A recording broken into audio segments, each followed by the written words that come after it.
Well, I've just seen Totally Killer on Amazon Prime Video. That's too dark. Okay.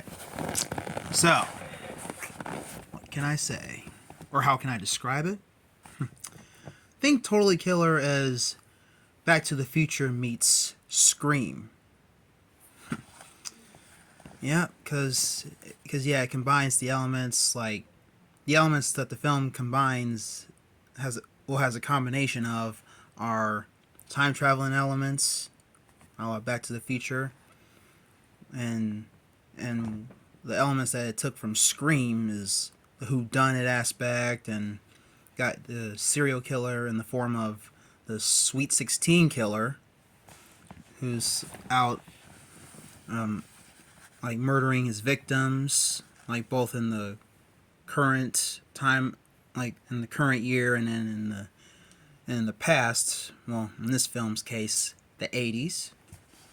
And this film's synopsis is: when the infamous Sweet 16 killer returns 35 years after his first murder spree to claim another victim, 17-year-old Jamie Hughes, played by Kiernan Shipka, accidentally travels back in time to 1987, determined to stop the killer before he can start. So, I actually love this movie, and I thought the acting and the story was well done, and the environments looked awesome, and there's even some references to some 80s films, and even though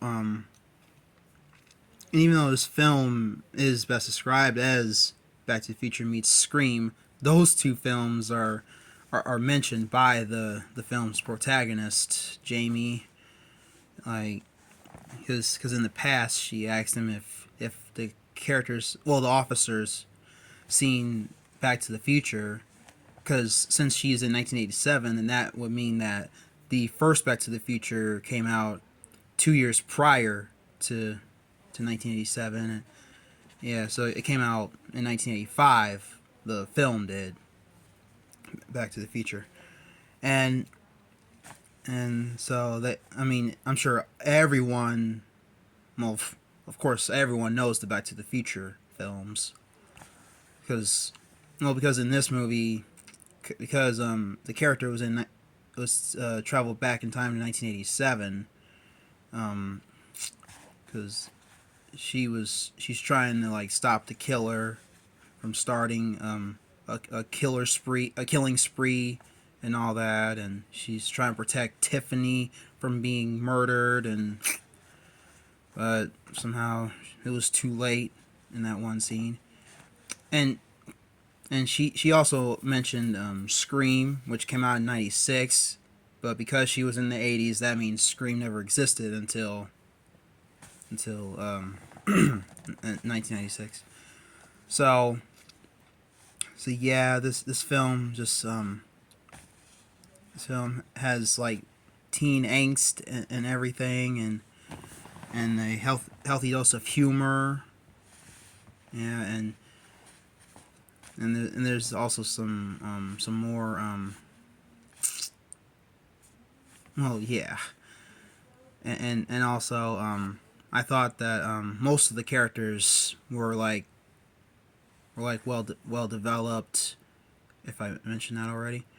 And well, some of the characters in the film felt one note. It's like they were just there with little to no purpose. I'm like, okay, I'm like, okay, what was their purpose? But anyways, this film this film's terrific. I strongly recommend it to those that have Amazon Prime, and to those that are horror fans and Back to the Future fans and Scream fans. And yeah, so this film totally gets a 9 out of 10. And if this gets a physical release, I would totally add that to my collection. So, stay awesome, my peeps.